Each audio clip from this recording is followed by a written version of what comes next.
से दोगी तो कोई बात है। मामी जी को दे दीजिएगा। मामा जी। हाँ। और मुझे जिताइएगा तो मैं 50,000 रुपया दूंगी। वाह वाह वाह, ये क्या कहना है, ये तो एक नंबर बात है। मामा जी। मामा ठीक जी, है, हाँ। अगर हमको जिताइएगा तो हम क्या देंगे? क्या दोगे? आपको हम ब्लाउज का बच्चा देंगे। क्या बेहुदा कहीं का। अरे ब्लाउज तो होता है, ब्लाउज का बच्चा कैसा होता है? हुजूर भीतर में होता है और बाद में 10 हाथ पहना देंगे। ये रहा ना बात। हाँ। मामा जी, हाँ हमें जिताइए तो हम मिठाई खिलाएंगे। हाँ, ठीक ठीक, मिठाई तो हम खूब खाते हैं। बैठिए मामा हाँ। जी, खिलाइए जुआ। बैठ जाओ बहन, बैठो।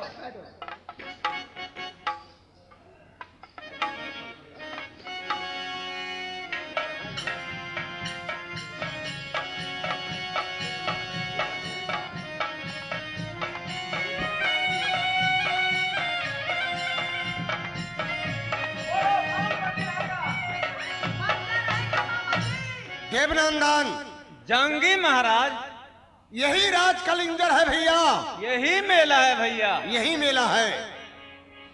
और यह सब कौन सी हो रहा है? यहाँ जुआबाजी हो रहा है। जुआबाजी? जुआ खेलने से क्या होता है? अपना अपना तकदीर को आजमाते हैं। अपने अपने भाग को आजमाया जाता है। क्यों नहीं? देवनंदन, तो चलिए एक हाथ जुआ मैं भी खेलूंगा। आप नहीं खेलिए, क्यों? हार जाइएगा। नहीं, चलिए जुआ खेलूंगा। खेलिएगा? हाँ भैया। चलिए आइए।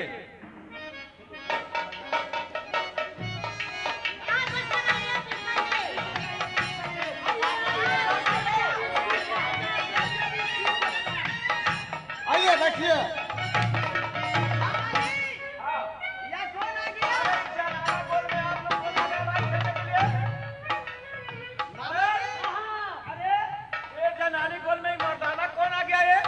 मामा जी, आप नहीं पहचानते हैं?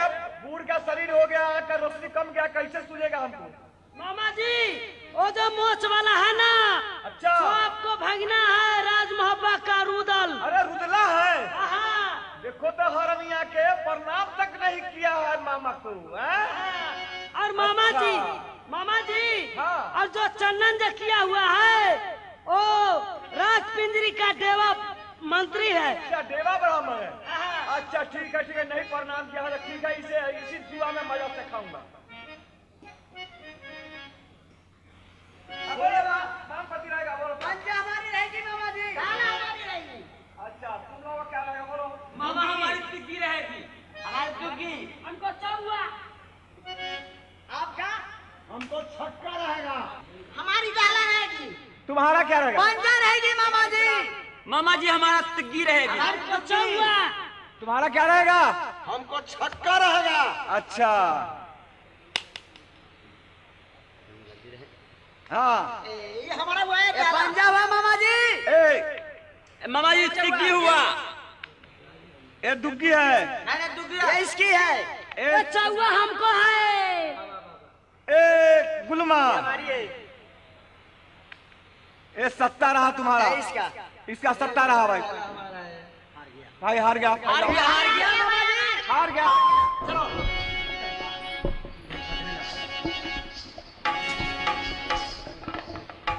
क्या देवनंदन, जंगी महाराज, हम लोग हार गए? हार गए आप। और हराया कौन? या बुढ़ा? बुढ़ा हराया है। चुप, सुन लो।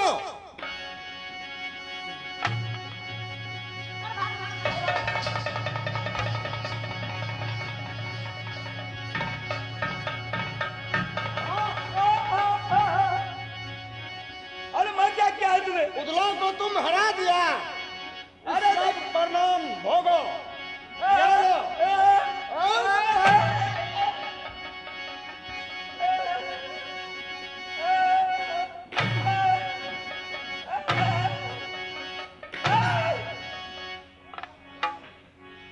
बोलो बुढ़ा, उदला को पंजा से कहा जाएगा? अरे उदला, अरे ये बूढ़े तुमको सुझाता है। अरे बूढ़े पर तू अपना ताकत प्रहार करने लगा। तुम्हें जरा भी शर्म नहीं आता है। शर्म किस बात का? तुम अपने को बहुत बड़ा ताकतवर समझते हो, अपने को योद्धा समझते हो, इस बूढ़े पर हाथ लगाते हो। सबसे बड़ा योद्धा है तो देखूंगा पावर तुम्हें, तब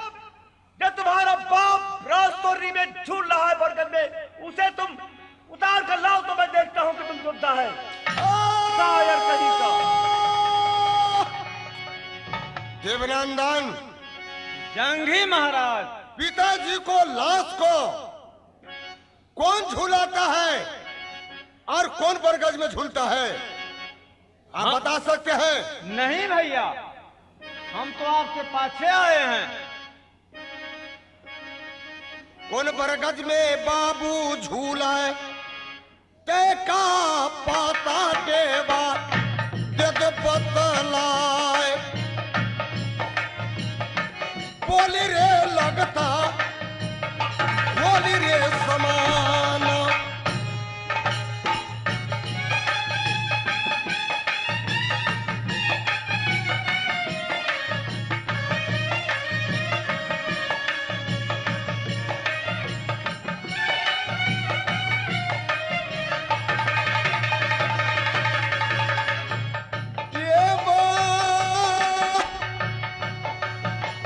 जल्दी बता बा पिंजरी के जुआ, जल्दी बतावत नंदन जंगी उदला को।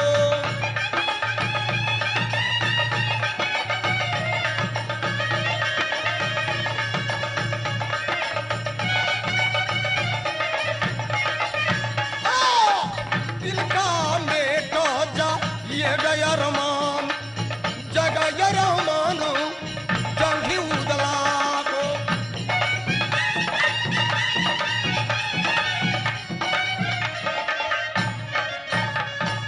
देवनंदन, जंगी महाराज, फिर यह कौन बताएगा? ये माँ देवला बता सकती है। माँ देवला बताएगी? क्यों नहीं? अगर माँ देवला नहीं बताएगी तो आप कान खोलकर सुन लीजिए। कहिए। उदला को जीता जिंदगी, पिताजी को लाश को कौन पापी झुलाता है और कौन बरगद में झूलता है?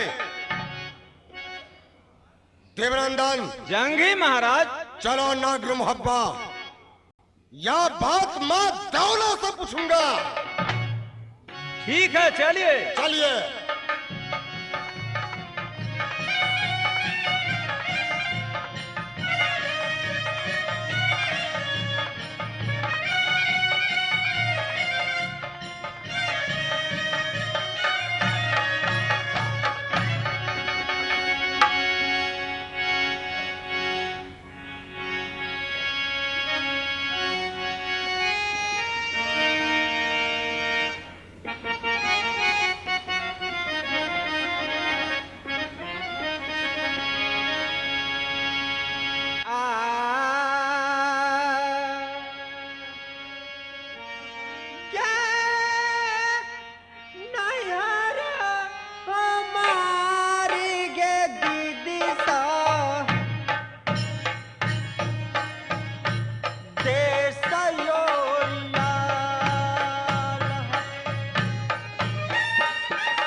राजौरियल में और भैया जी को नाम मामा माहिर लोग कहते हैं। क्या नाम गे हमारी गई दीदी सा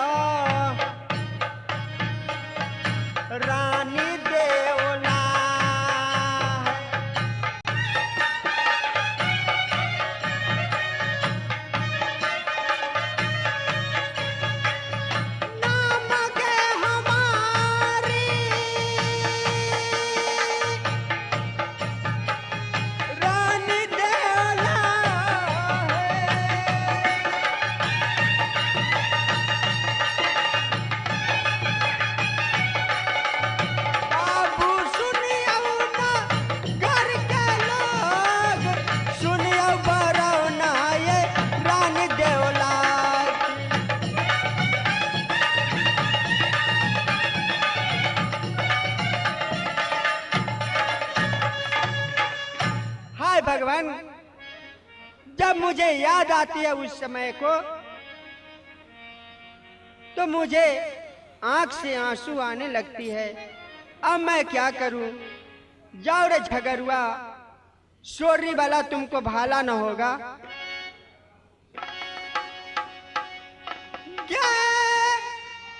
महिला वाला का बागई दीदी सा जन्मई देवला के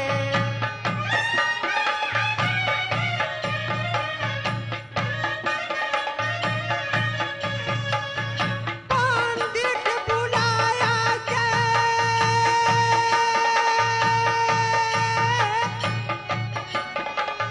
काशी जी से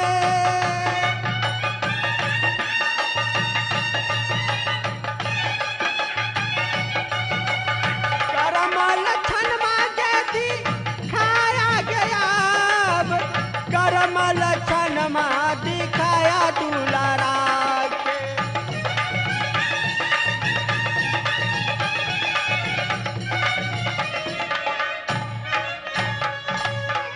पहला बालक जब जन्म लिया नगरेश्वरी में, स्वामी जी काशी से पंडित बुलवाए और करम लक्षण उस बबुआ को दिखलाए।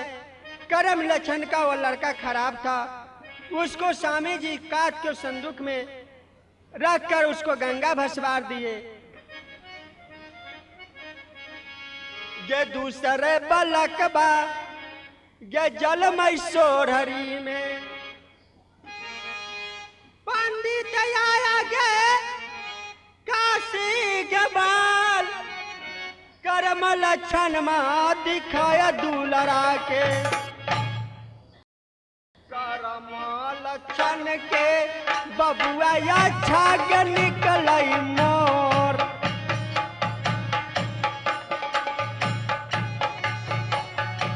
नाम गे पंडित राखा नूनी गया।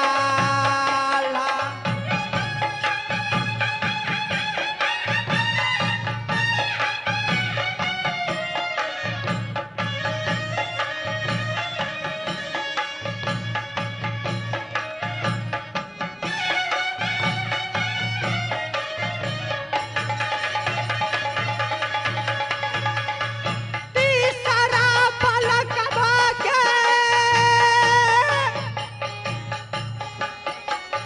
जलमय सोरहरी में।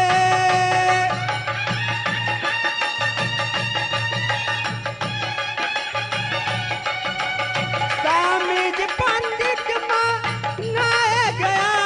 अब पंडित मंगाए गए काशी नगरी से।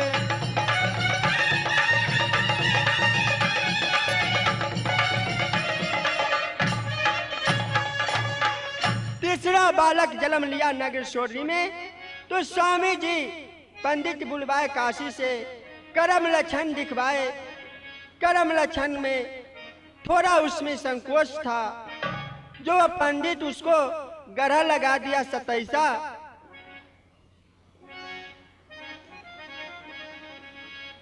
उस समय में पंडित जी बोले कि 5 भद्दे आम तोड़वाकर और 5 ब्राह्मण को खिला दो, उसी से इस बच्चा को गरह कट जाएगा। उस समय स्वामी जी आल्हा को भेजे बगीचे के पास आम लाने के लिए।